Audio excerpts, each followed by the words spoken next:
Sumayong adlaw sa inyo mga brad.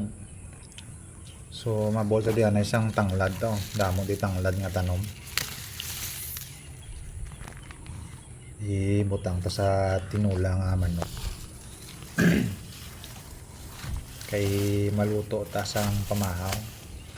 Tapos ari may kapaya sa dio.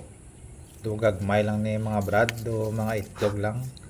At least aton niya, hindi na tama ngayo. At least may gintanom kita nga aton nga utan. Kagari pa kito balonggay dis may talamnan namo sa may aton man.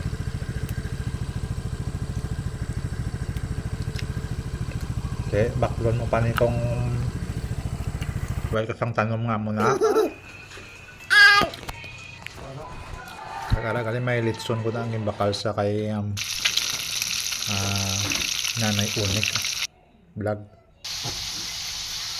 Tapos ari man may bakal pa din isda. Gintrito lang ato. Harag lang yung saging obrahon ko nga langgaw. So ay pa sa nagi basa mga brad ang mga saging nga way nakaon ay muon ta langgaw. Ari ng mga bata o birada na sila kakaon. Lain yung batang 90s kagang 20s na kay kakaon sila yan may cellphone pa. Kaya rin ako nagisa na tayo isang awos kag sibuyas.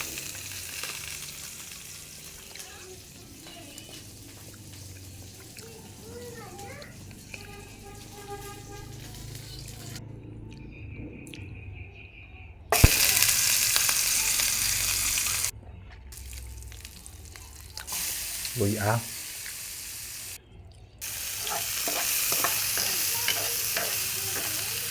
So samtang voice over ko di mga brad nagapamahaw ko gali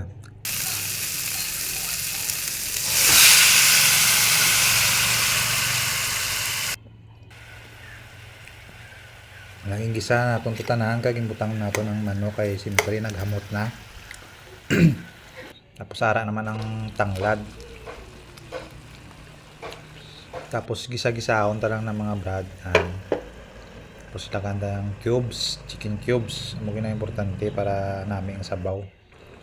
Takloban ta lang mga brad. Amo natudloan ta kamo sa mga pag-on magluto. Amo sila magluto sa tinula. Pagwaon lang nila na ang sabaw sang manok. Hindi nyo ginaya pagbutangan sang sabaw nga bago samtang. Way na nagwa kag pahubason nyo na ang sabaw ya. Kay kung butangan nyo na dayon sang tubig nga isabaw nyo nga way pa na nahubas ang sabaw, way na damil ang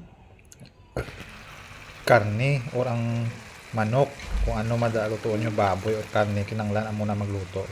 Pahubason nyo na ako ang pariyo niya ako naghubas na ako doon nagimantika na amo na pagbutang nyo sang sabaw nyo nga bago kay na nalupsop na sa karne ang tanan nga panakot yada amo na nga may damil ang karne magkaon kamo.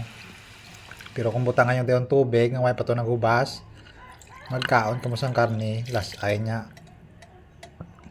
Testingin nyo lang bla mo ning luto kay namit kilang sabor sang sinabawan. Na amo na pagbutang sang bago nga sabaw. Sang nahubas nito tanan kay ginsalupsop na to sang aton nga karne. Tapos takluban nyo lang na pagpabukalon nyo, kay ang manok humok mo lang ni. Pagbukal nyo, butang na yung kapayas o kag dahon nga katumbal.